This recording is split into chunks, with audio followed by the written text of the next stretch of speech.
Hi friends, your pal Scott Garibay, and today we're going to talk about Critical Role Campaign 4 and Abria Iyengar. So watch this video. By the way, a ton of people are jumping on Campaign 4, and I'm seeing more commentary on Critical Role than ever before. I had never seen this creator before, but there was this creator came on and said, we have to talk about Abria Iyengar in Campaign 4.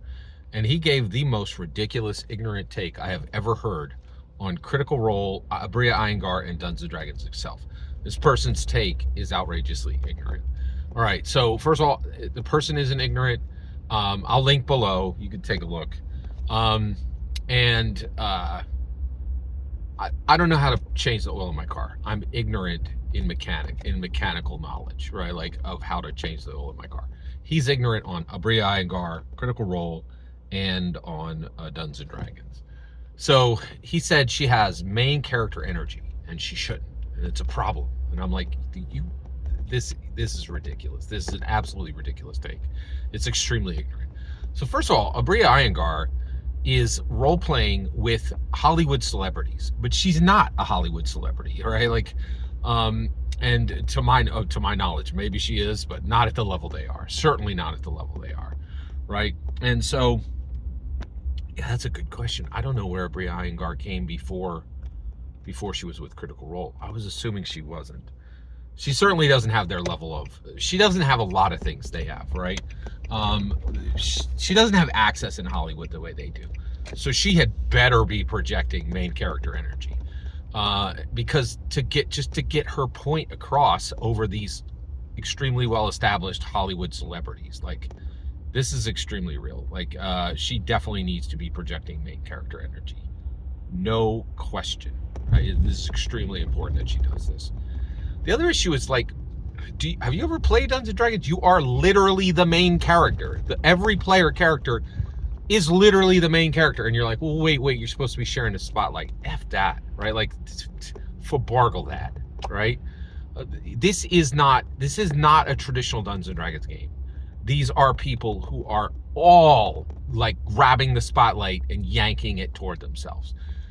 So honestly, one, if you don't understand, I'm going to tell it to you. If you're a player character in Dungeons & Dragons, you are literally the main character, and you better have main character energy, right? Like, nobody needs your beta in the middle of a D&D game. Like, that is if there's anywhere in the world for you to have main character energy, it is absolutely Dungeons & Dragons. That is where you are literally the main character.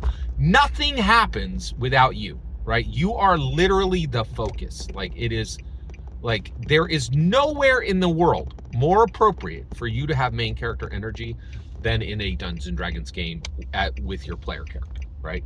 And that is multiplied by 10 if you're in the middle of a CR campaign, okay? Right? So the other thing is, I'm going to, like, so he started his video with, hey, I get to say bad, not bad. I get to criticize Abria Iyengar, and nobody can call foul on gender or race here, right? First of all, that's a really bad way to start your, like, that's bad, right? I think this guy was ignorant for more than just, like, I think he was also kind of ignorant on gender and race politics. Like, yeah, this is a really bad take, like, just really ignorant take. Okay, so first of all, the issue, right, is the other issue is they're all white people. Like, maybe Robbie Damon, so, like, Critical Role, the co-founders to the last are all white people.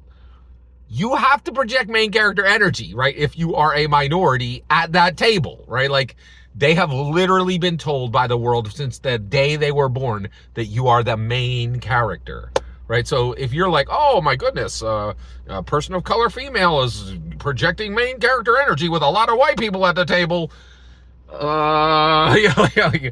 you really need to rethink this take. Like, this is a incredibly ignorant, bad take. Abria Iyengar absolutely plays with main character energy. She absolutely should, because she's on Critical Role, because she is a person of color female You're going to have to assert yourself at a D&D table. We have a history of not, like, there's, go try and find somebody say, you know what, D&D has a great history for including female players and people of color. It's good. I'd love to see that book, because I can point you to a few that say the exact opposite, right? So yeah, you're going to have to project some main character energy. And then last, understand, if you're sitting at a Dungeons & Dragons table, you are a player character, you would best be, nobody needs your beta. You would better be projecting main character energy. Every single word you just heard in this video is my humble opinion. Nothing more, nothing less. The important part is when I get to hear your humble opinion. When you get in the comments and send your traffic. Please consider liking and subscribing, and have a fetch millennium.